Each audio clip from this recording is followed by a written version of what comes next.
حضور نے ہمیں بتلایا کہ پچھلے لوگ اپنے رب کو کیسے مناتے تھے، وہ کس طرح اس کے حضور ناز عرض کرتے تھے۔ حضور نے ہمیں اللہ کو منانے کے طریقے بھی بتلائے، فرمایا جب ماں باپ دعا مانگیں گے اولاد کے حق میں تو وہ مان جائے گا۔ حضور علیہ السلام نے فرمایا جب مسافر دعا مانگے گا تو اللہ مان جائے گا۔ فرمایا میرے رسول کریم نے جب بیمار دعا مانگے گا تو اللہ مان جائے گا۔ اور سید عالم علیہ السلام فرمانے لگے جب تمہارے ضعیف، کمزور، مجبور لوگ دعا مانگیں گے تو اللہ مان جائے گا۔ اور حضور نے فرمایا جب تم فرض ادا کر کے دعا مانگو گے تو اللہ مان جائے گا۔ اور میرے محبوب نے فرمایا جب پچھلی رات اٹھ کے تم اس کے حضور عرض کرو گے تو وہ تمہاری دعاؤں کو قبول کر لے گا، وہ تم مان جائے گا۔ اور حضور نے ہمیں دن بتائے، فرمایا جمعے والے دن مانگنا مان جائے گا، شب قدر کو مانگ لینا مان جائے گا، شب برات میں دعائیں کرنا وہ مان جائے گا، رمضان کی راتوں میں مانگنا مان جائے گا، قرآن پاک کے ختم کے موقع پر دعا کرنا مان جائے گا۔ طریقے بتلائے۔ اب یہ ہے کہ ہم نے تو مانگنا تھا نا اس کی بارگاہ میں، ہم نے تو حاضر ہونا تھا، ہم نے تو جانا تھا، اب ہم نے آگے بڑھنا ہے، اس کے حضور عرض کرنا ہے۔ حضور نے ہمیں بتلایا کہ مومن متقی ہوتا ہے نا، پرہیزگار ہوتا ہے، تو اس نے کچھ نیکیاں بھی کی ہوتی ہیں، جس طرح اسے اپنے گناہوں کا پتہ ہوتا ہے نا، اسے پتہ ہوتا ہے کہ نہیں یار فلاں کام میں نے فقط اللہ کی رضا کے لیے کیا ہوا ہے، وہ میرا اور میرے رب کا راز ہے۔ فرمایا جب تم بڑے الجھ جاؤ نا، جب تم بڑی آزمائش میں آ جاؤ اور جب تم سمجھ لو کہ اب میں بڑی تکلیف میں آ گیا ہوں، تو پھر ایک طریقہ حضور نے ہمیں اور بھی بتلایا مانگنے کا، ایک اور طریقہ بھی بتلایا، اور وہ روایت صحیح مسلم میں موجود ہے۔ راوی حضرت عبداللہ ابن عمر رضی اللہ تعالیٰ، حضور فرماتے ہیں 3 لوگ سفر کر رہے تھے، یہ آپ اندازہ فرمائیے صحیح مسلم کی حدیث ہے، اور ذرا حضور کے سمجھانے کا ایک یہ رنگ بھی ہے اللہ کو منانے کا، ایک یہ انداز بھی ہے اس کی بارگاہ میں گزارشات پیش کرنے کا، یہ بھی ایک طریقہ حضور نے ہمیں بتلایا۔ اگرچہ اپنی نیکیوں کو چھپانا چاہیے، نیکیاں جو چھپی ہوئی ہوتی ہیں وہ قیمتی ہوتی ہیں، وہ قیمتی چیزیں ہوتی ہیں جو لوگوں نے چھپا کر کے رکھی ہوتی ہیں۔ حضرت عبداللہ ابن عمر فرمانے لگے کہ نبی پاک صلی اللہ علیہ وسلم فرماتے ہیں 3 لوگ سفر کر رہے تھے، رستے میں طوفان آ گیا، تیز بارش شروع ہو گئی، تو حضور فرماتے ہیں وہ تینوں بارش سے بچنے کے لیے ایک غار میں چھپ گئے۔ ان کو پتہ ہے پرانے زمانے کے اندر غاریں ہوتی تھیں، اور لوگ جب سفر کرتے تھے لمبے تو پتھروں اور پہاڑوں کے بیچ میں سے سفر کرتے تھے، وہ غار کے اندر چلے گئے۔ اب چونکہ طوفان بہت زیادہ تھا، جب وہ غار کے اندر چلے گئے تو اللہ کے پیارے حبیب صلی اللہ علیہ وسلم فرماتے ہیں پتھر اوپر سے لڑکتا ہوا آیا اور غار کے منہ کے آگے آ کے اس نے غار کو بند کر دیا۔ اب اتنا تیز اور اس مضبوطی کے ساتھ وہ پتھر لگا اور اتنا صحیح فٹ ہوا کہ اندر روشنی آنی بھی ختم ہو گئی۔ اب 3 لوگ ہیں، تھوڑی دیر تو وہ پریشان رہے کہ شاید اب کبھی بچ نہیں سکیں گے، شاید چاروں جانب اندھیرا ہی ہے اور اندھیرا ہی رہے گا، شاید یہاں سے نکلنے کے لیے اب ہمیں کوئی رستہ میسر نہیں آئے گا۔ وہ پہلے تو پریشان ہوئے، پھر کہنے لگے یار اس طرح کرو، ذرا غور کیجئے گا میری بات پہ۔ فرمایا اس طرح کرو، اگر کوئی زندگی میں نیکی کی ہے نا تو ذرا اس نیکی کو یاد تو کرو، اور یاد کر کے اس مالک کے حضور عرض تو کرو، وہ کریم ہے، کوئی آنکھو شاید من جاوے تے گل کم تتڑی دا بن جاوے، عرض تو کرو۔ ان میں سے یہ آپ اندازہ فرمائیے، یہ بات بیان کون کر رہا ہے؟ یہ مدینے والے رسول بیان کر رہے ہیں، یہ نبی پاک علیہ السلام نے بیان فرمایا، یہ وہ کہانی ہے جو ہمیں ہمارے نبی پاک نے سنائی، رسول کریم علیہ السلام نے ہمیں بتلائی، یہ داستان محبت۔ حضور فرمانے لگے ایک نے ان میں سے ہاتھ اٹھائے اور اس نے انداز کیا چھیڑا، عرض کرنے لگا اللہ تو جانتا ہے نا میں نے بکریاں رکھی ہیں، میں غریب ہوں، مزدور ہوں، اور مالک تو یہ بھی جانتا ہے کہ میرے بچے بھی ہیں، بیوی بھی ہے، پر میں جب بھی گھر لوٹا ہوں تو دودھ میں نے بچوں اور بیوی کو پہلے نہیں دیا، بوڑھے ماں باپ کو پہلے دیا۔ اللہ میں نے ان کے ساتھ ہمیشہ کرم کے بازو کھول کر معاملہ کیا، وہ غار میں تنہا بیٹھے ہیں اور اپنے مالک کو منا رہے ہیں، عرض کرتے ہیں اللہ تجھے یاد ہے نا ایک رات جب میں بڑی دیر سے لوٹا تھا، لکڑیاں کاٹتے درخت تلاش کرتے، مجھے دیر ہو گئی، میں دیر سے لوٹا تھا، نیت یہ کر رکھی تھی کہ دودھ سب سے پہلے ماں باپ کو پلاؤں گا۔ مالک جب میں لوٹا تو وہ بوڑھے تھک ہار کے سو گئے تھے۔ میری بیوی نے مجھے کہا کہ بچوں کو پلا دو، وہ سو گئے، تو میں نے کہا نہیں، میرے ذمے ہے ان بوڑھوں کے دل کو ٹھنڈا کرنا، ان سے پیار کرنا۔ اللہ بیوی مانگتی رہی، بچے طلب کرتے رہے، میری ٹانگوں میں گھومتے رہے، بار بار آتے رہے،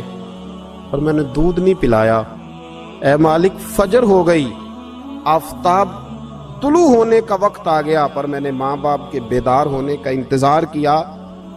اے اللہ وہ جب اٹھے تو ان کی آنکھوں میں جو میرے لیے دعا تھی اور ان کے سینوں میں جو میرے لیے کرم تھا، اگر تیری بارگاہ میں وہ نیکی قبول ہے تو مالک پھر رحم فرما، نہ اس مشکل سے آسانی عطا فرما۔ سنو سنو،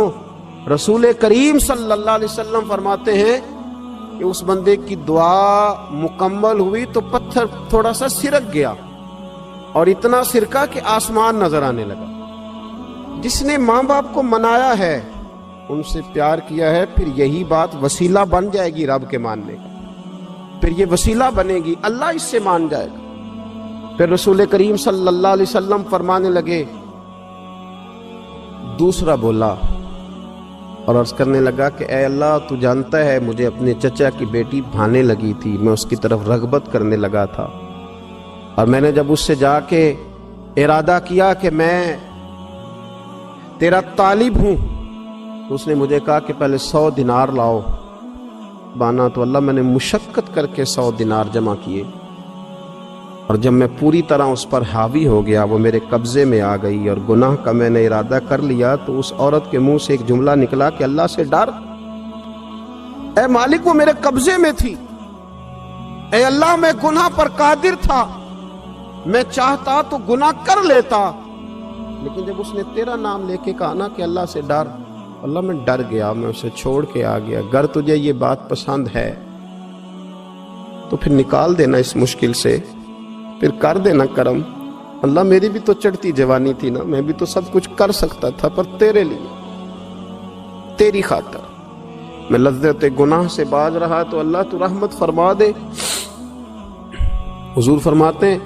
اس کی دعا مکمل ہوئی تھی کہ پتھر تھوڑا اور سرک گیا۔ پھر تیسرا بولا، اور اس نے بول کے کہا اے اللہ ایک مزدور کو، ایک دیہڑی دار کو، ایک غریب کو میں نے کام پہ رکھا ہوا تھا، یہ تیرا اور میرا راز ہے اللہ۔ وہ مزدور، وہ دیہڑی دار میرے پاس کام پہ لگا تھا، کچھ چاول میں نے اس کی اجرت مقرر کر دی کہ تو کام مکمل کرے گا تو میں تجھے دوں گا، اور جب اجرت لینے کا وقت آیا تو وہ بگڑ کر ناراض ہو کر چلا گیا، میں اسے ڈھونڈتا رہا، وہ مجھے ملا نہیں، میں نے اس کے چاولوں کی قیمت کاروبار میں انویسٹ کر دی، اس کا تھوڑا سا سرمایہ پر میں نے کھایا نہیں، پھر وہ اس سے میں کاروبار کرتا رہا، اور اتنا کاروبار کیا کہ بہت ساری گائیں اور ان کے چرواہے تیار ہو گئے، وہ سالوں کے بعد لوٹا، میں نے اس غریب کا مال کھایا نہیں بلکہ بڑھایا، محفوظ کر کے رکھا، وہ سالوں کے بعد لوٹا اور کہنے لگا میرا مال، تو میں نے کہا وہ ساری گائیں تیری ہیں، وہ چرواہا تیرا ہے، یہ سارا کچھ تیرا ہے۔ تو کہنے لگا تو مجھ سے مذاق کرتا ہے، میں غریب کہاں اور گاؤں اتنی بڑی گائیں کہاں، تو مذاق کرتا ہے؟ تو میں نے کہا مذاق نہیں، میں نے اپنے رب سے ڈر کے تیرے مال کی حفاظت کی، یہ تیرا ہے۔ اے اللہ میں کھا بھی تو سکتا تھا نا، پر تجھ سے ڈر کر میں نے وہ سارا محفوظ رکھا۔ اللہ اگر تجھے میری یہ ادا پسند ہے تو پھر آج مان جانا، آج راضی ہو جا۔ اللہ کے رسول فرماتے ہیں اس کی دعا مکمل ہوئی تھی کہ پتھر لڑکا اور ان کے لیے رستہ بن گیا، وہ باہر آ گئے، تو حضور نے ہمیں بتلایا کہ وہ تمہاری نیکیاں جو چھپی ہوئی ہیں، وہ تمہاری نیکیاں جو تم نے خالص اللہ کی رضا کے لیے کی ہیں، ان نیکیوں، ان اعمال کا وسیلہ بھی تمہارے رب کے ماننے کا ذریعہ بن جائے گا، اس کو منایا جائے، اس کے حضور حاضری دی جائے، اس سے بخشش کا سوال کیا جائے، اس کی بارگاہ میں یہ گزارش کی جائے کہ اللہ غریبوں، مجبوروں، کمزوروں اور ان لوگوں کے صدقے جو اللہ رستہ دیکھ رہے ہیں کہ رستہ کب کھلے گا، جو تیری بارگاہ کرم کے سوالی ہیں، ان کے صدقے تو رحم فرما، تو کرم فرما۔ تو میرے عزیز، ایک اور بات جو اللہ کو منانے کے لیے ہمیں ہمارے پیارے رسول صلی اللہ تعالی علیہ وسلم نے بتلائی کہ جب انسان بہت زیادہ عاجزی کرتا ہے نا، بہت زیادہ عاجزی، تو پھر بھی اللہ مان جاتا ہے۔ جب وہ اس کے حضور بہت عجز کا اظہار کرتا ہے، بہت زیادہ عجز کا اظہار کرتا ہے، وہ ڈر جاتا ہے اس سے۔ وَلِمَنْ خَافَ مَقَامَ رَبِّهِ جَنَّتَانِ، فرمایا جو میرے سامنے کھڑے ہونے سے ڈرے گا میں اسے 2 جنتیں عطا کروں۔ حضرت بابا فرید الدین مسعود گنج شکر بابا صاحب رحمۃ اللہ علیہ فرماتے ہیں کہ ایک نیک نوجوان تھا، دن کو روزہ رکھتا، رات کو نماز پڑھتا، پر اللہ سے ڈرتا پھر بھی بہت ہی زیادہ تھا، بڑا ہی ڈرتا تھا۔ موت کا وقت آیا تو ماں ہی تھی بس اس کی، تو ماں سے کہنے لگا اماں میری ماں ہے، میرے ساتھ 3 وعدے تو کر۔ اس نے کہا پتر تو بتا، آخری ہج کی لے رہا ہے اور اس غریبنی ماں سے تو وعدہ لے رہا ہے، بتا کیا وعدہ ہے؟ عرض کرنے لگا اماں جب میں مر جاؤں نا تو میرے گلے میں رسی ڈال کے تو مجھے گھمانا گھر کے صحن میں، اور لوگوں کو کہنا جو رب کی نافرمانی کرے اس کا یہی حال ہوتا ہے۔ یہ اعلان کرنا جو اللہ کے نافرمان ہوں ان کا یہی اشر کیا جانا چاہیے۔ اور اماں پھر دوسرا وعدہ کر، میرا رات کو جنازہ اٹھایا جائے، میں نہیں چاہتا کہ کسی کے منہ سے یہ لفظ نکل جائیں کہ وہ دیکھو اللہ کا نافرمان جا رہا، رات کو میرا جنازہ اٹھانا۔ اور اماں تیسرا میرے ساتھ وعدہ کر کہ لوگ مجھے دفن کر کے آ جائیں گے تو میری قبر پہ چلی جائے گی، عمل میرے پاس کوئی نہیں، پر مجھے لگتا ہے ماں کے قدموں کی برکت سے عرش کا مالک بھی رحم فرمائے گا۔ اماں تو وعدہ کر کہ میرے ساتھ وعدہ کر۔ بابا صاحب رحمت اللہ علیہ فرمانے لگے کہ ماں، بوڑھی ماں نے وعدہ کر لیا، کہا بیٹے ٹھیک ہے،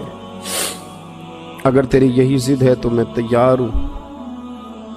پھر اس نے کلمہ شہادت پڑھا، اس نوجوان کی روح پرواز کر گئی۔ بوڑھی ماں نے رسی منگائی تو وَلِمَنْ خَافَ مَقَامَ رَبِّهِ جَنَّتَانِ، جو ڈر جائے، اس نے تو کہا تھا نا کہ رسی ڈال کے گھمانا اور کہنا یہ اللہ کا نافرمان ہے، اس کا یہی اشر ہونا چاہیے تھا۔ لیکن جب ماں گلے میں رسی ڈالنے لگی تو گھر کے ہر کونے سے آواز آنے لگی، خبردار یہ رب کا دوست ہے، اللہ کے دوستوں کے ساتھ اس طرح کا معاملہ نہ کیا جائے، اسے چھوڑ دیا جائے۔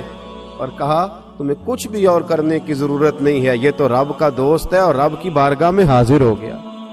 کچھ کوئی بندہ کہے گا کہ یہ تو ایک بابا فرید کا سنایا ہوا واقعہ ہے، سنیے، بخاری میں حدیث ہے، نبی پاک صلی اللہ علیہ وسلم نے فرمایا، حضرت ابو ہریرہ رضی اللہ تعالیٰ عنہ راوی ہیں، حضور فرماتے ایک شخص مرنے لگا تو اپنے بچوں سے کہنے لگا کہ میں جب مر جاؤں تو مجھے جلا دینا، اور پھر میرے جلے ہوئے وجود کو پیس دینا، پھر مجھے ہوا میں اڑا دینا۔ پتر مجھے اڑا دینا، مجھے بڑا ڈر لگتا ہے، اگر رب نے مجھ سے حساب پوچھا تو میں قابل نہیں ہوں، اڑا دینا مجھے ہواؤں میں۔ اگر اس نے مجھ سے عذاب لیا تو حساب لیا تو بڑا سخت حساب لے گا۔ حضور فرماتے ہیں، بخاری میں موجود ہے، اس کے بچوں نے اسی طرح کیا، اس کے مرنے کے بعد اسے جلایا، ہوا میں اڑا دیا۔ اللہ کے محبوب فرماتے ہیں رب کریم نے حکم دیا زمین کو کہ اس کے ذرات کو جمع کرو، زمین نے ذرے جمع کیے، خدا نے حکم دیا تو اس کا وجود پھر سے اسی شکل میں آیا۔ تو رب کریم نے فرمایا یہ جو تو نے وصیت کی تو کیوں کی؟ اللہ جانتا ہے کہ نہیں جانتا؟ یہ کی تو کیوں کی؟ تو وہ پڑا، کہنے لگا اللہ میرے اندر تو طاقت نہیں تھی تیرے سامنے کھڑا ہو کے حساب دے سکوں، تجھے منانے کے لیے تیرے خوف سے ڈر گیا، میں ڈر گیا۔ اگرچہ ہمارے بزرگوں نے لکھا ہے کہ آج یہ وصیت کرنا، اس رنگ میں یہ طرز اختیار کرنا درست نہیں، لیکن آپ غور فرمائیے کہ نبی پاک علیہ السلام فرماتے ہیں جب اس نے کہا نا اللہ تجھ سے ڈر کے یہ کیا، تو رب کریم نے فرمایا جا پھر میں نے تیری مغفرت کر دی، کیونکہ اللہ کو پتہ تھا یہ دل سے بات کر رہا۔ ایک چوتھی بات میرے رسول پاک علیہ السلام نے فرمایا کہ جب رب نہ مانے تو پھر وہ کمزوروں کے صدقے مان جاتا ہے، پھر وہ ضعیفوں کے صدقے مان جاتا ہے. فرمایا اللہ تم سے بارشیں روکنا چاہتا ہے پر تمہارے ضعیفوں، کمزوروں، غریبوں کے صدقے، مجبوروں کے صدقے وہ تم پر بارشیں برساتا ہے. حضور فرماتے ہیں رب اشغاذا اغبر لو اقسم علی اللہ لا برا. کچھ ایسے لوگ ہوتے ہیں کہ ان کے بالوں میں خاک پڑی ہوتی ہے، چہروں پہ مٹی الجھی